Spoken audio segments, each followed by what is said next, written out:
فيها فاكهة والنخل ذات الأكمام والحب ذو العصف والريحان فبأي آلاء ربكما تكذبان.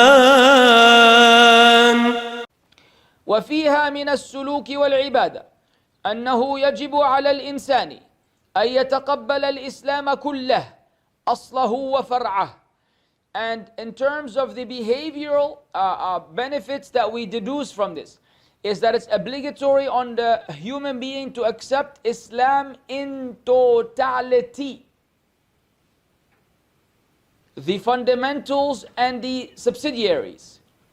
وما يتعلق بحق الله, and whatever is relevant to the right of Allah. وما يتعلق بحق العباد, and whatever is relevant and connected to the rights of his slaves. وأنه يجب عليه أن يشرح صدره لذلك, and that it is obligatory on you to open and expand your chest to all of that.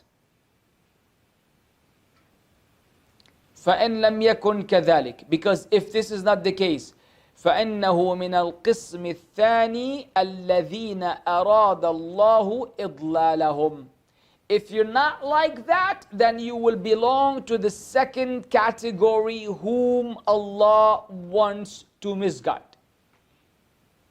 Do you understand the intricacy and the technicality and the sophistication of the matter? If you don't open your chest to Islam and accept it in totality, the generality of Islam, the fundamentals of Islam, the subsidiary matters of Islam, the branches of Islam, if you don't, then you are indirectly and directly selecting to be among those whom Allah will misguide, because you're taking part of Islam and leaving another part. So what's a classic example? A classic example is that people want to apply the deen of Allah in some cases, but when it comes to the brother-in-law, then the brother-in-law is somehow an exception to the deen. The brother-in-law, they make exceptions to that. It's okay. But the Prophet ﷺ said, Al-hamu maut, the brother-in-law is a form of death, is the most dangerous type of person to mix with your wife is your brother. The most dangerous individual to mix with your wife is your own brother. According to Islam and according to culture, the easiest person who has access to your wife is your brother.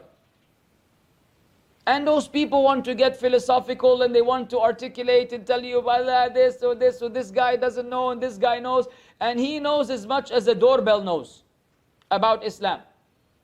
And he follows 80% cultural Islam, the one that is practical to him or to her. And then, we wonder why when we try to give them guidance, things go right over their head. They don't see, they don't understand. Because these people have not accepted, they haven't expanded the chest to Islam. Allah tells you, it's one thing to say, I know and I have a problem. I know but I'm weak. I know but I'm not strong enough. I know but I'm hoping Allah will guide me. Okay, alhamdulillah, we're all that person.